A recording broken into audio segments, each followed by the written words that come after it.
So let's give a warm round of applause for Ashley Glancy from the Mary Louise Academy for her poem entitled My Last Student. Are you ready to read? Yeah.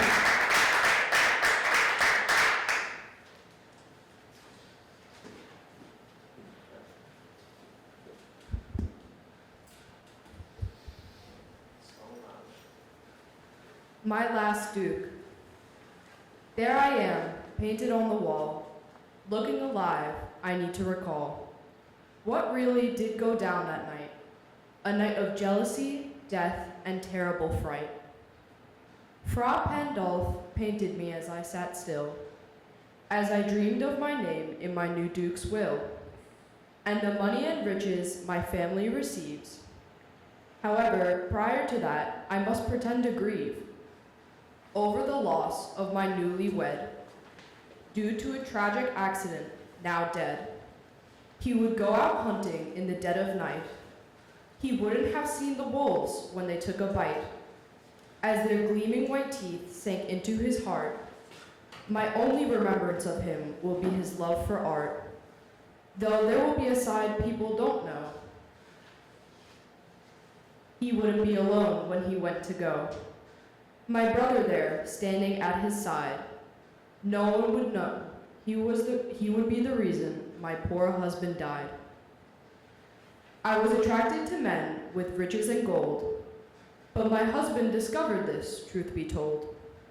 He saw me looking at the princes and knights, their gleaming jewels sparkling under the lights. He was jealous, though so was I. So he drugged me and sent me to a sculpture, waving goodbye. My vision was now starting to fade. The last living soul I saw was our housemaid. She saw me as I reached my demise, and cried out in a loud voice, "The statue of Neptune has human eyes." Thank you.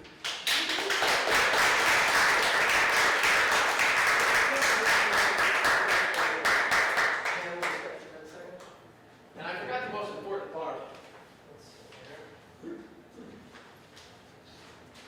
So each of the winners, they get some nice stuff, right? That's part of it. So let's just show you. I have a packet for Ashley. This is her award-winning certificate for My Last Duke. There you are. Thank you. And we also have some cash prizes. Ooh, fun. And then this is a new book of songs from the Portuguese by Elizabeth Barrett Brown and Moina, and a merit certificate of Robert and Elizabeth Barrett Brown. Let's give a warm round of applause.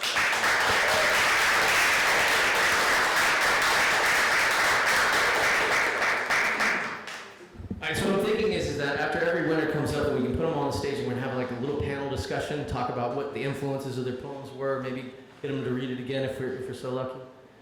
All right, so the next person on the list we have, all the way from the Academy of Mount St. Ursula, let's give a warm round of applause for Draimely Gonzalez.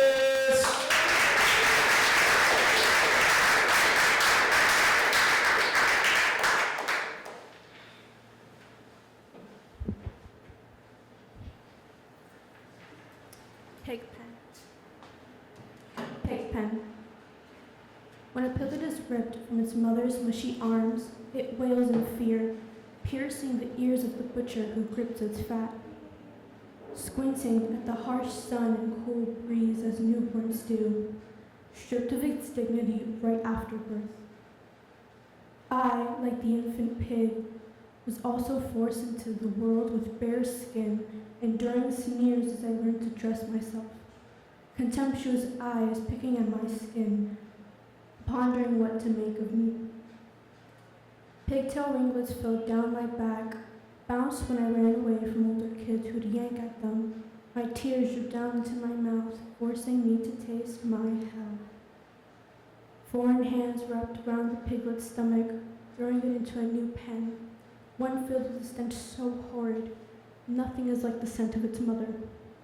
I too squirm at a new environment, yearning for the only thing I knew, my mother. But Mama wasn't around to soak up the piglet's woes and its tears. No matter how much the piglet cried, its trotter covered in mud and dirt, rushing to wipe away its sorrows. My feet weren't covered in mud, yet I also cried, burying my head in my thighs, hoping my misery would consume me, eat it, my shame, make of me what my mother didn't, and what every set of eyes and grinding teeth expect. Butchers whisked away the infant pig, bringing it to a damp room with dying lights, rub their stomachs with hunger, make of it what it was born to be. I could stare at the piglet's picture for hours, wondering if its eyes, nose, and skin resembled mine. I stifled my troubles. Brittle nails peeled the skin off my lips. The piglet's eager eyes exposed me to what I am, its squeals ringing in my ears, reminding me of what I've chosen to become.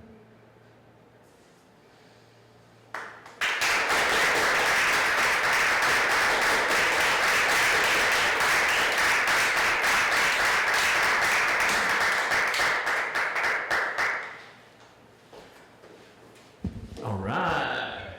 Let's give it up one more time for Downey Gonzalez.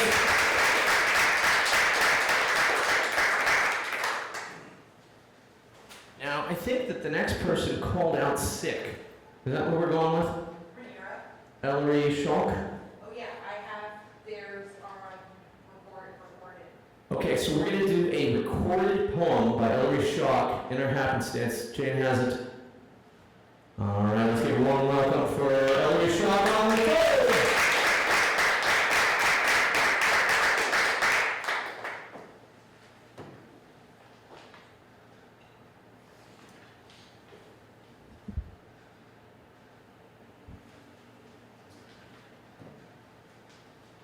Describe the forest. Wood cracks, splinters through my fingers, trees etched with reminders of spirits. Other worlds grow like ferns, redwoods steeped in golden glory.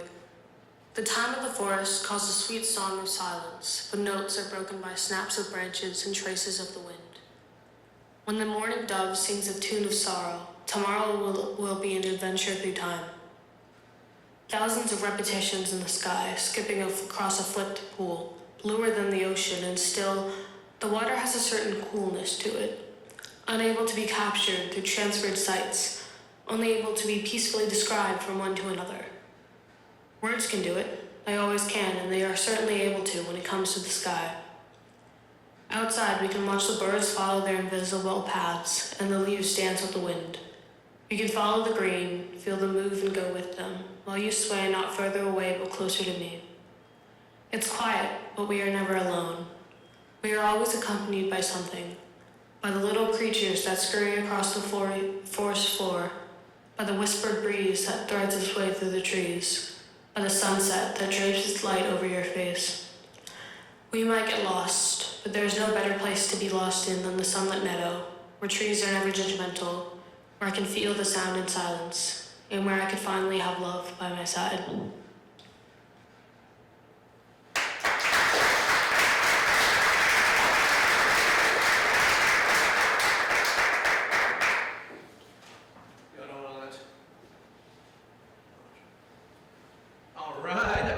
That was pretty excellent recording, really. Yeah, I was impressed too how it came over the microphone. That was pretty awesome. We have the technology. All right. So our next winner, all the way from All Hallows High School, Anthony Moina, due to the happiness that I have felt. Let's give a warm round of applause for Anthony.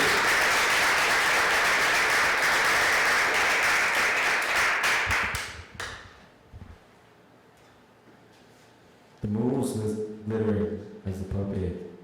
In the cold winter darkness, shiny light. For when I'm with you, my mood is great. When everyone is asleep, all is right. The days are becoming dull and cruel. The winter looms as the summer wanes.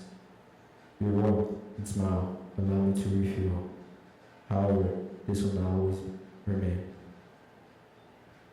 As I wandered through the glistening snow, which obscures the lifeless leaves on the ground, I find a rose that continues to grow, equal to the happiness I have felt. The aloofness in my spirit will melt, due to the happiness I have felt.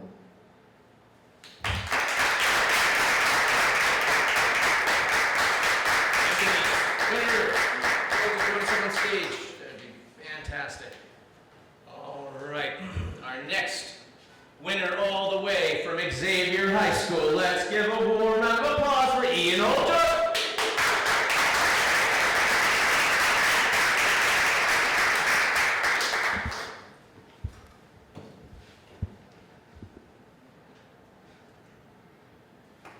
The cloud above. The cloud above. I live in the blue sky and blossoming clouds, up by spires and lightning sparks. I am made up of quivering clouds of smoke, billowing out black, weaving myself across the skyline, intertwining myself in peoples as images of the heavens above. But I am no insidious fog. I am looking for a home among these blue winds. I am looking for a life in peoples' recalling of my shape, my obstruction and my formation, slowly above, gazing eyes and panicked lips, fast-paced boots and echoes of the larynx. Now you are watching, recalling me. You are keeping me alive through those adjectives you use to describe my color and smell. You are holding prized portraits of my blossoming in your mind, and your excited brain is sharing them with those who you come across. You present this gallery full of my beauty, even though I long ago weaved myself in with the dolloped sky. And when night falls, like that curtain it is, we recall my story so our bodies can still be illuminated. We light up our minds with those shining sights, though the black sky attempted to conceal me, the nebula, a nebulous soul. Those rigid emotions spark, those sharp feelings show. An indestructible conviction is nurtured, and I am always alive. Thank you.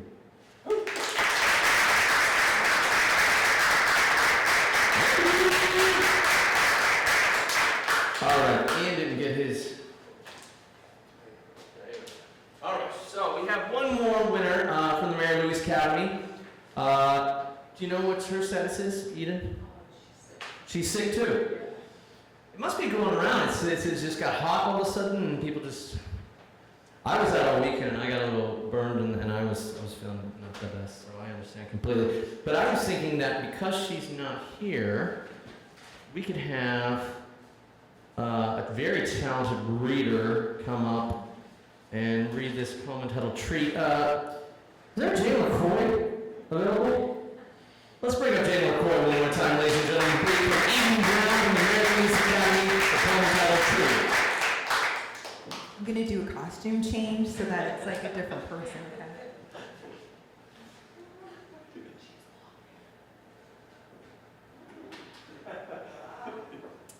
Hi, I'm Eden Brown. This is my poem, Tree. I first met you by the weeping willow, alone, with the bright and circumambient daffodils. We lie motionless, but filled with countless thoughts. I watched as a plethora of leaves and petals float around you, almost dancing in the cool breeze, and your flowing hair, as the wind catches it, becomes knitted into a neat labyrinth. I ponder if this scenery or my own thoughts make you seem ethereal, and I stop because I know I will never get the answer I yearn for. I call out to you even though I am scared of what I might find, but you don't hear me. So I will forever stay still under this willow, weeping.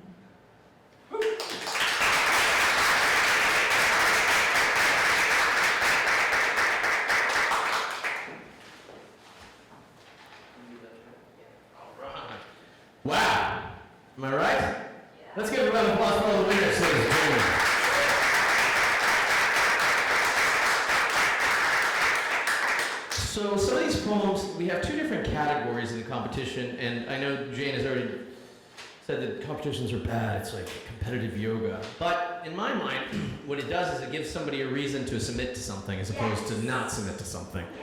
So there's an incentive involved, so don't be disparaged by this anti-yoga competition. But nonetheless, there's two different categories in the competition. One is an original poem, and one is originally inspired by one of the Browning's poems.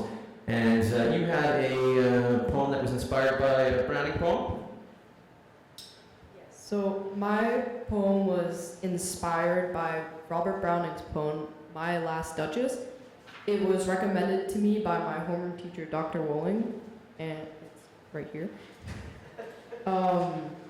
It is, in summary, about a man, a Dutch, introducing his painting collection to the reader and dropping major hints that he killed his wife. So I wrote my poem from her point of view to give her justice.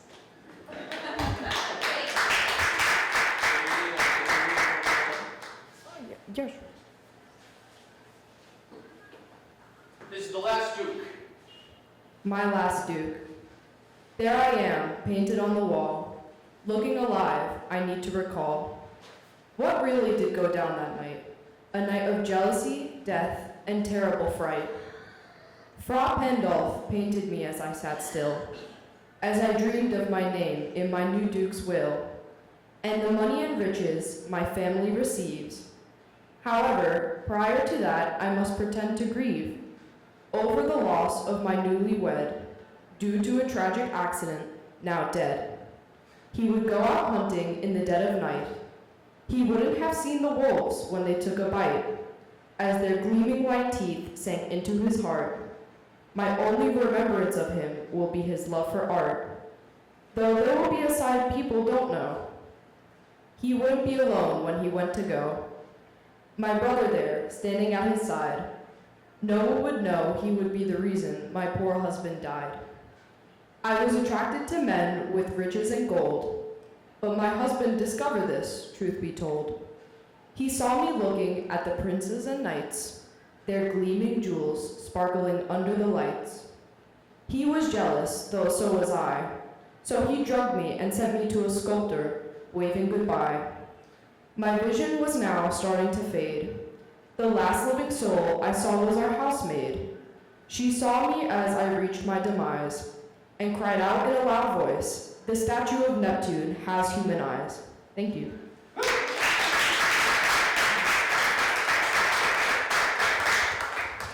Now, Draimely, your poem Pigpen, did you have any particular inspiration for that? I was inspired by kind of the syntax of Epilogue, the one that you read before by Robert Browning. I wanted to write something, I already had written something in my perspective, and I was inspired by the way he spoke, and kind of the tone of like sorrows and things. Would you like to read it? Epilogue? I forgot that you read. I forgot that I read the same poem.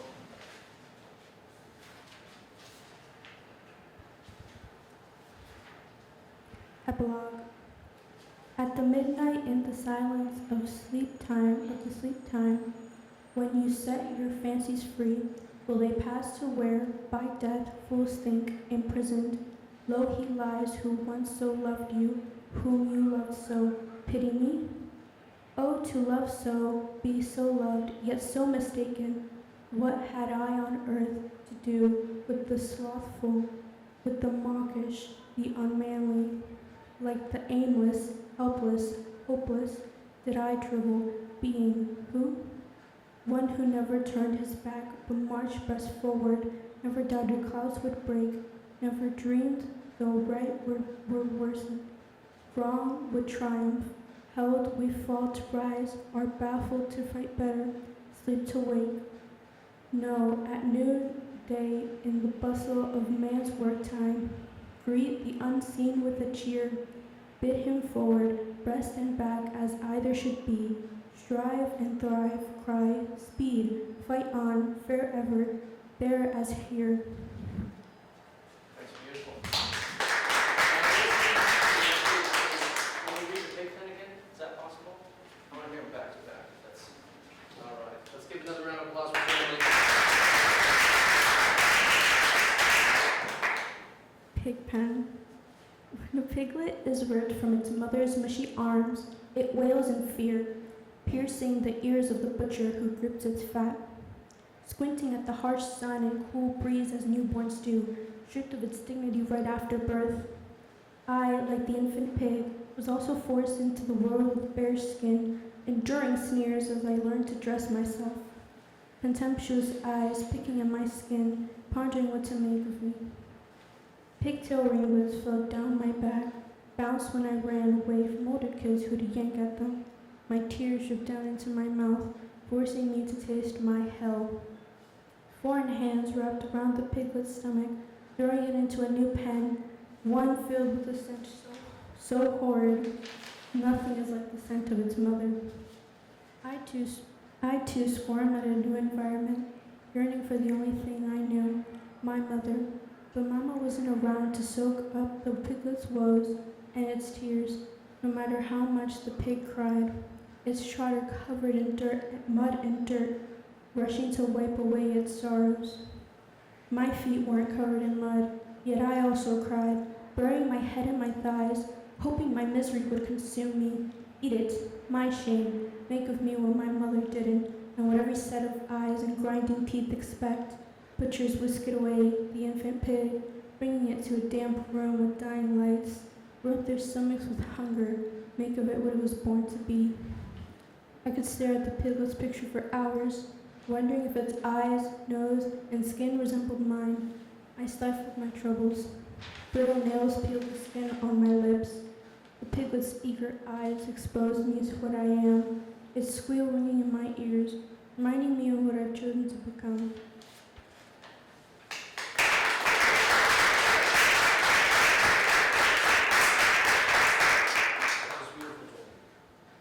All right, Anthony.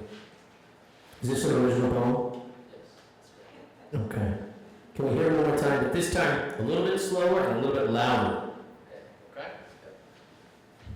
Anthony Moina!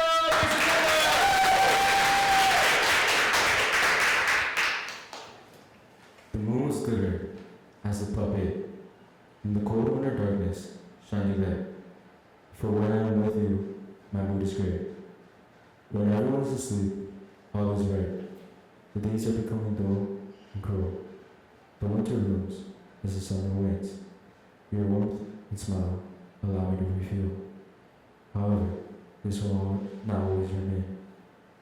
As I wander through the glistening snow, which obscures the lifeless leaves on the ground, I find a rose that continues to grow, equal to the happiness I have found. The aloofness in my spirit will melt due to the happiness I have felt.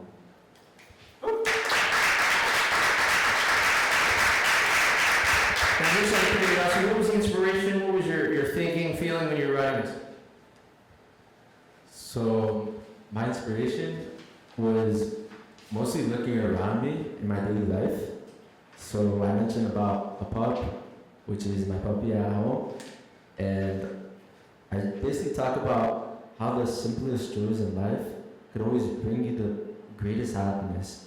And I also talk about my girlfriend in the middle of the poem, because even when the seasons are changing, you could always rely on someone to bring you the happiness. Even through a simple smile, they are able to bring you support and reassurance that everything is going to be alright, even through the coldest nights. So that's my inspiration, and I wanted to write the poem about that because those two are my biggest sources of happiness, especially through this year that has been really difficult. What about a warm round of applause? Thank you. Ready? Let's see here. Made clown above. Now, is this an original poem? Can we hear it one more time? The clown above. Let's give a warm round of applause for Ethan.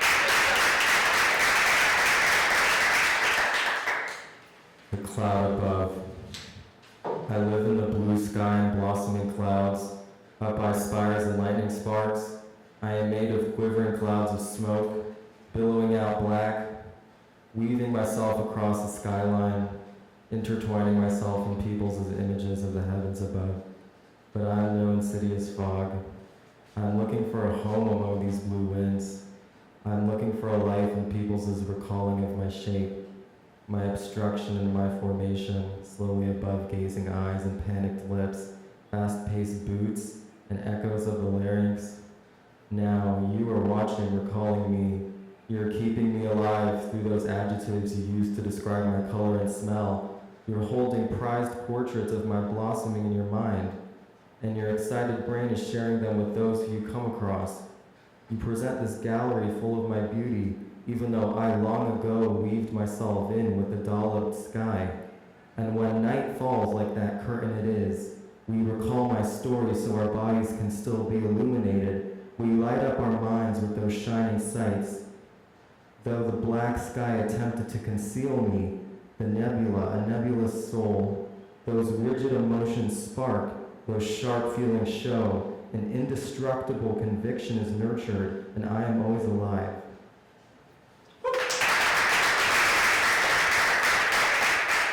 What do you consider your inspiration for this poem was? So, a big inspiration for this poem is like my commute to school every morning. So, I get out of the subway and I have to walk across 6th Avenue, and every time I walk across, I can look down 6th Avenue and get this nice view of the Freedom Tower, and it always has this just like, on sunny days, it has this like really nice, serene blue sky behind it. So I think every single morning I just kind of stop and look at that view of the Freedom Tower, and I just like look at the sky and the clouds. So that kind of inspired me to make a poem about what it would be like to be this dark, smoky cloud in this kind of beautiful light sky, like, you know. So there's kind of contrast there, yeah.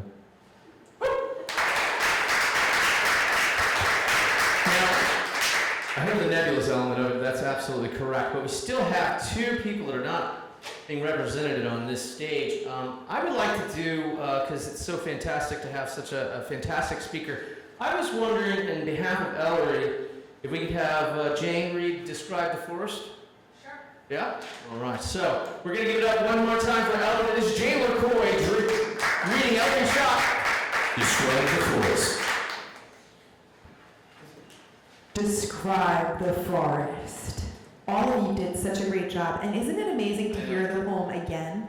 All poetry, it's meant to do that. It's not like a newspaper article where you wear it once, you hear it once, and you get the, you know, it's something so much bigger, and it's so cool to have read the poems and not like know who you are and then see you. It's really cool. Except for you, Ian.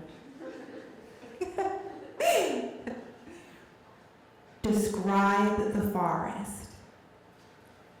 Wood cracks, splinters through my fingers, trees etched with reminders of spirits.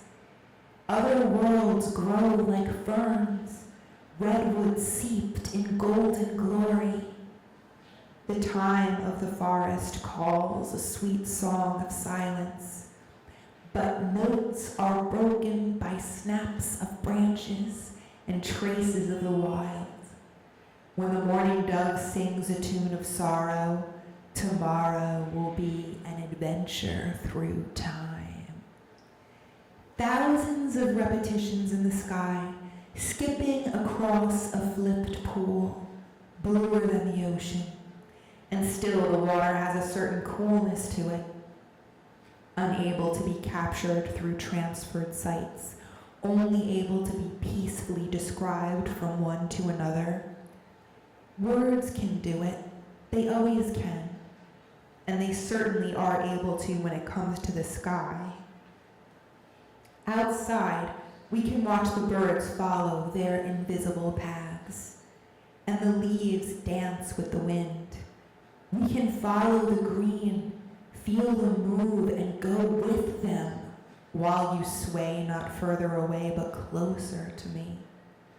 It's quiet, but we are never alone.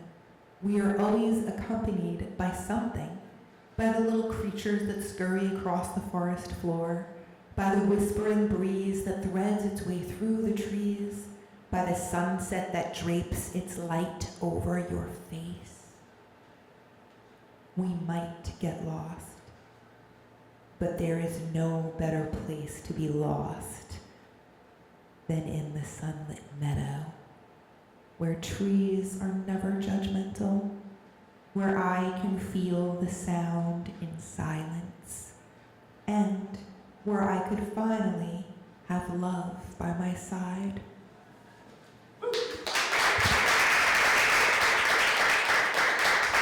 Now, do you really think the inspiration for that poem was? Actually, I know what the inspiration was. We did read a lot of Robert Browning and Elizabeth Browning in preparation for this contest, and I had the kids translate the poems, like write their own version of each poem, and then they traded versions and wrote poems back to the other poems. So it was a translated poem from another kid, and this is like a response to it, thinking about language and how language conjures reality, you know, through time, through us. And yeah, I think that Ellery did a really good job. Let's hear it for Ellery.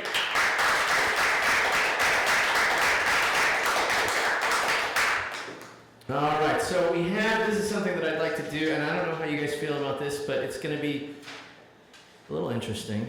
We have 4 shortlisted winners, and we have 4 people on the stage. Are you up to reading a poem? All right, so I'm going to pick one for each. Let's see. Who would like to read The Streets of Europe? Does anyone admit? Okay. And what about Her Father's Lawn? There we go. And what about, let's see, Slumbering Sinner Song? Ian's going for that. That leaves you with your mind. You want to go first? This is by Raniero Fouskas. Your mind. I wish I could live inside your mind, crawl and lie in the trenches of your thoughts. I want to sit by your glowing firelight of passion, trap myself in the sticky nooks filled with ideas. I want to find the hidden scene void of joy, get lost in the cold, damp places of your phobia. I want to hear the echo of euphoria, bounce off the walls in your head. I want to touch the clouds high in your mind, as sleepy zephyrs graze my sides. I will take in the great expanse. Won't you take me there? Thank you. All right.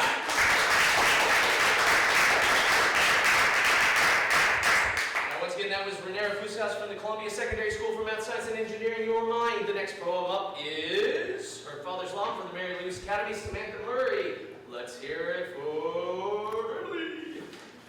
Her father's lawn. There are weeds sprouting in her father's lawn. They arrive each year, like clockwork, forcing a scowl upon his weathered face, as he sees his efforts of upkeep and care be foiled, as they always are. She spies the pests from her front porch before her father has the chance to spot them, where she avoids a disappointed view of passerby and the glaring judgment of the vibrant sky above her roof. As she leans to keep the weeds under her caring glance, She can seem to hear the prideful shout they utter. Finally, I have made it. I have risen from this cool ground which shuns me and forces me down. I have snuck into the presence of the grasses, the perfect blades, which adorn this flawless lawn. I will fit in amongst these ranks, and I will feel the sun on my sprouts just as they do. As the seeds glow in their achievements, her father's mower comes near. The perfect grass blades are cut to ensure their perfection, the man's ideal limit. His pleased eyes trace the lawn until they caught upon the dreadfully unique patch, muddling the view of his calculated masterpiece. From her spot on the porch, she could feel his grays turn freezing. The mower whirred across the perfect plains towards the champion weeds, and the girl worried her lip as she pictured the roots which worked so hard to worm their way through the manicured soil, all for naught. As the machine got closer, its engine hummed quieter until no war cry aroused any longer. The weeds stretched towards the sun, basking in the feeling of finally having worth, as the man bent down and ripped them out by hand.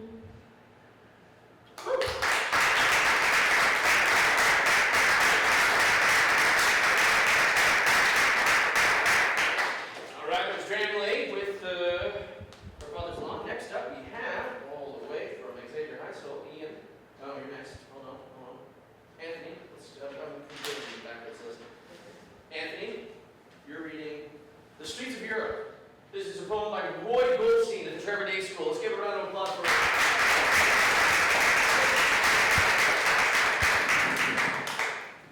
The streets of Europe. The streets of Barcelona, lined with red roofs and leafy green trees. Helen on earth. Everyone wants to be here. It's a club, and life's the bouncer. The streets of Amsterdam, where the canals freshen up everything, as nasal passages clear, and the sweet smell of tulips lends itself to the grey asphalt sidewalk. The streets of London, with a small town feel in the big city, burning with life down at the market, while love themes, something unfolds. The streets of Rome, lined with onlookers, observe the column, hoisted into the fountain by the victorious football club supporters. The streets of Paris, rife with gossiping coffee wars, analyzing everyone from afar. When a fight breaks out, they stay to watch. The Parisians are unfazed by the violence.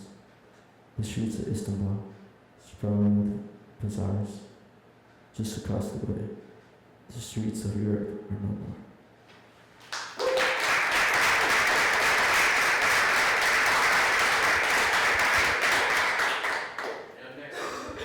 Now this is an Xavier reading.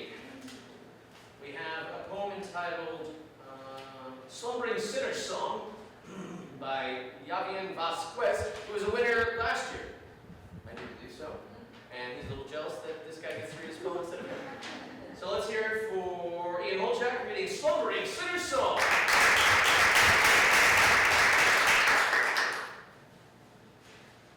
Slumbering Sinner's Song.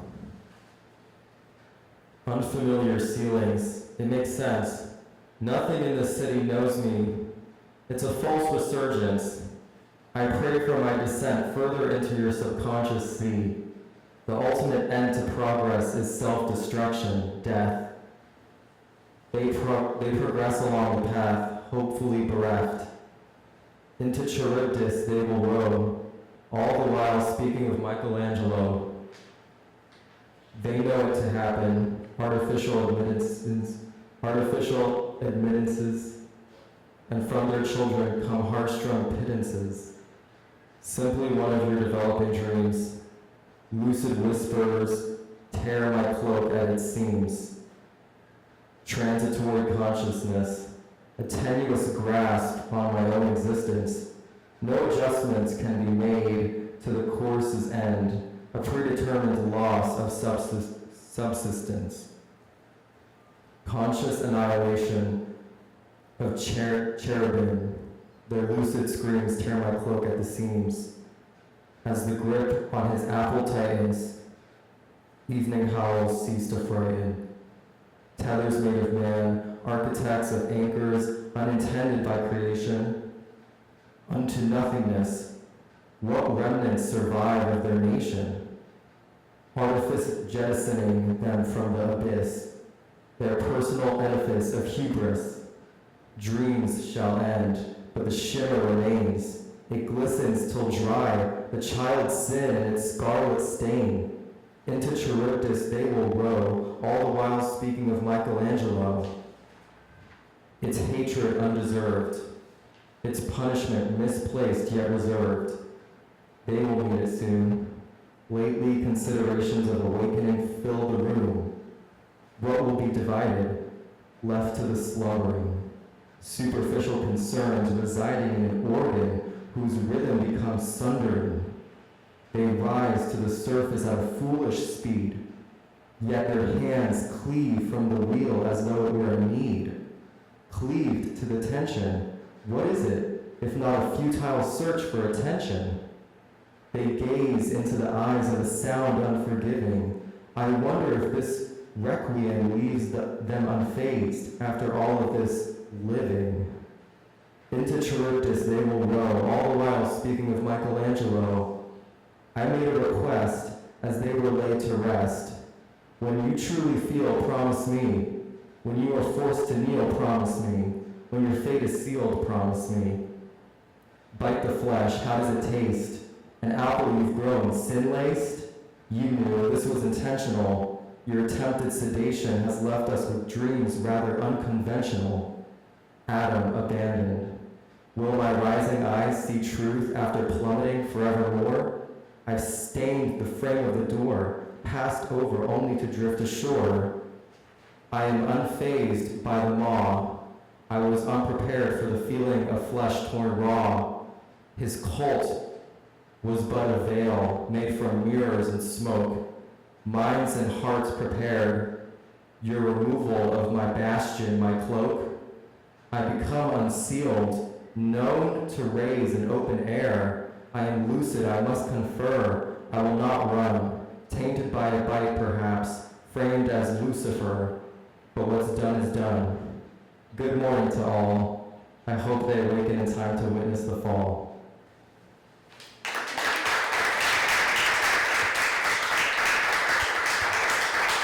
Now that we've heard all the winners in the shortlist, I was thinking it might be interesting to open up, if you guys are up to it, some questions from the audience.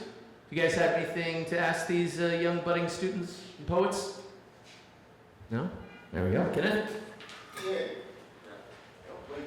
When you composed your poem, and you said you saw these images going down 6th Avenue, like the Freedom Tower. Was it multiple times you saw these things when you composed the poem, or was it one experience that made you sit down and compose the poem? I would say it's definitely multiple instances going, like seeing the Freedom Tower just in the sky. I don't know, I guess the reason why it stuck out to me is because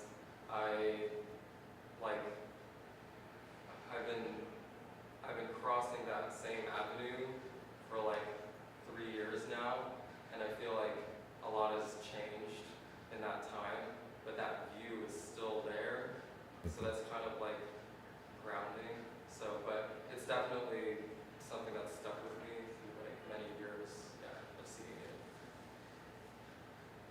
The time span with the experiences, how long was that, you know? Of seeing the view? Yeah. Maybe about like 2.5 years. Okay. Yeah. Have you composed a poem based upon one encounter, one experience? I think I have. I can't really remember any off the top of my head, but I think a lot of my poems are actually made from just, they're made from like a bunch of experiences. Yeah. And a lot of my poems try to capture like a feeling or emotion. So I don't think it always comes from one thing. It's just kind of, yeah. It's funny because when I was coming here, I passed by this address, 19 Christopher Street.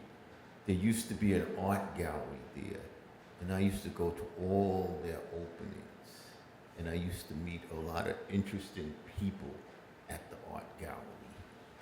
And one time I composed a poem, it was called The Chairmaid Gallery, and it was almost a kaleidoscope, like all the interesting people that I met at the gallery, and then in that respect, that's what makes it. Thank you, Kenneth. Bob, you got any questions? I'm just wondering, are you all four of you here regularly write poems, or you were just inspired by the challenge of this event tonight? And I don't know if you're going to become poets, but do you regularly write poems? I was just wondering. So the question's open to everyone. Let's start with you. For me, whenever something happens in my life, I find like poetry is the best way to express myself, especially when I'm going through something, whether it be bad or good. It's a good way to write out what I'm feeling, what I'm experiencing, and sometimes I just write about my day, my everyday life, maybe when I go to soccer practice or when I'm coming back from school. It's just something that I like to do as a hobby, to express myself.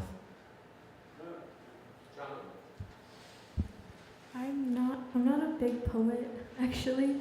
I like writing short stories or like personal narratives a lot more, so this is kind of a challenge for me. But I definitely loved writing poems when I was in like middle school and elementary school, so I already have like experience of writing, just not like a poetry type style. Yeah. So my regular style for poetry is haikus, which if you don't know is 5 syllables, 7 syllables, 5 syllables, and is normally used to describe places. So this was definitely a big jump for me. Normally I write poetry whenever I find inspiration. If I see something that I like, if I see anything that inspires me, I tend to write it down.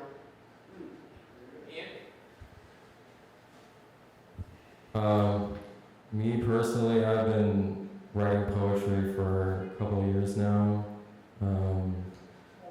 Yeah, I've been writing more.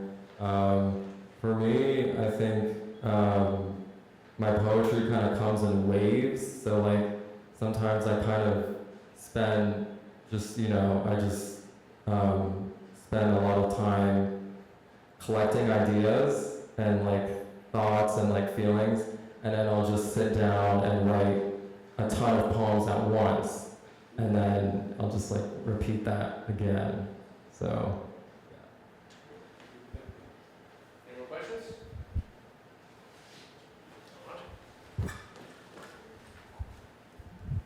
I was just wondering if any of you have any favorite poets, that have given you inspiration. That's open for Al. So favorite poets for each one of you. Inspiring poets.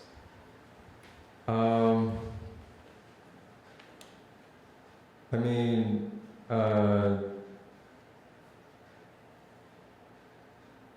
gosh, I think there's like so many. There's someone else going. I think I'm just like. For me, I would probably say that I've read a lot of Robert Frost poems, so definitely he's a big inspiration to me. I haven't read a lot of poems. I like Sylvia Plath, but she does have a lot of poems. There's also, I like a specific poem in Spanish that's about a mother and a son. It's called Dialogue Between Mother and Son, but it's in Spanish. Yeah, I can look it up. I have it on my phone, but I don't know. So my favorite is definitely Edgar Allan Poe. Annabelle Lee was actually the first poem that I've ever read, and it really inspired me to start my writing. So he's easily my favorite. Figured it out yet? Yeah. I mean, I think, yeah, Robert Frost and Edgar Allan Poe are two big ones for me, yeah. Have you been to his house? No, I haven't. The poem. Yeah, his cottage, the only place he actually lived. It's right at the end of the D line in Kingsbridge. And just call and tell them you're coming and they'll give you a tour. It's not like regularly opened, but it's only $3. So you would love it. And right now there's a really amazing special exhibit about the New Eurekan movement with Pedro Pietri with his wife's art. And she and he, when they lived in the Bronx, used to go on dates there and have dreams that their work would be displayed together in that house. And it is. They're both, she's alive, but he's dead. But highly recommend going there. Thank you for your poetry. You know what's funny? Is that you remind me of her a little bit. We were at the Edgar Allan Poe house for celebration of his birthday, I suppose. And she comes in late, as always, right? And she actually has a raven on her shoulder of a real Victorian dress. Would you like to do a little Edgar Allan Poe? Just for the fans, Just for the fans. Just for the fans. Which Edgar? Oh yeah. This is a short one. Gaily bedight, a gallant knight, in sunshine and in shadow, had journeyed long, singing a song in search of El Dorado. But this knight so bold, he grew old, and over his heart a shadow fell as he found no spot of ground that looked like El Dorado. And as his strength failed him at length, he met a pilgrim shadow. Shadow, said he, where can it be, this land of El Dorado? Over the mountains of the moon, down the valley of the shadow. The shade replied, ride, boldly ride, if you seek El Dorado.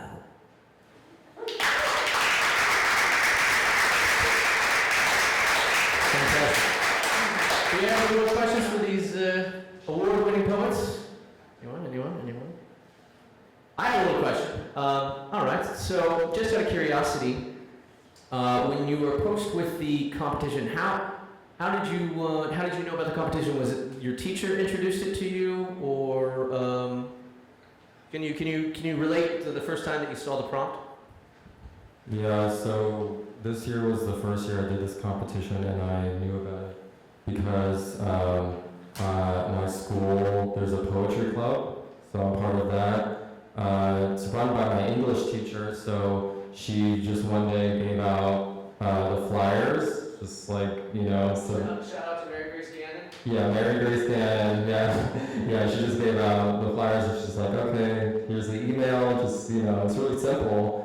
I appreciated how simple it was to just send an email, it's really nice. And yeah, she was just like, you should totally do this, and I think you would be very good, and with some money you can get, so why not?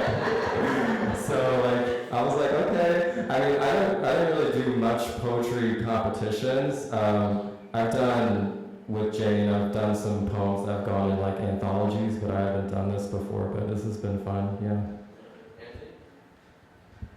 So for me, I did not know about this competition until Miss Odo, my English teacher. Give it up to...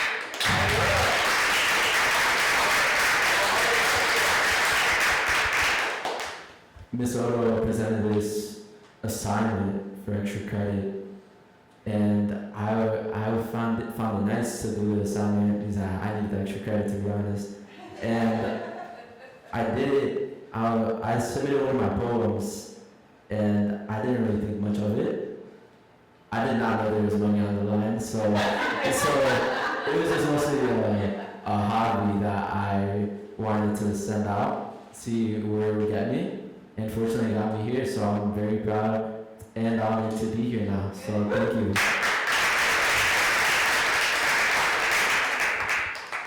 My English teacher sent me this contest. I had no idea that this was even a thing, that there was a literary society in New York.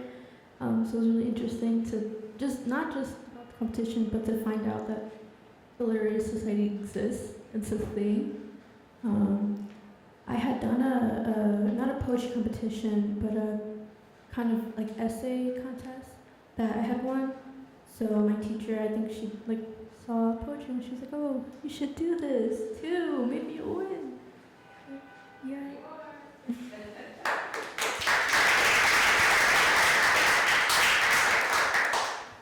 So, funny story.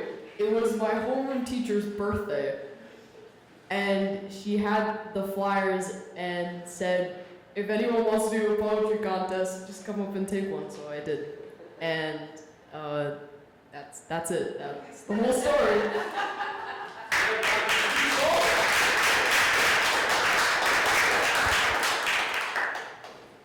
I just want to say what a fantastic evening this has been. How has it been? I mean, these guys are just fantastic. Thank you, Jane. Let's give a warm round of applause for all of our award-winning writers.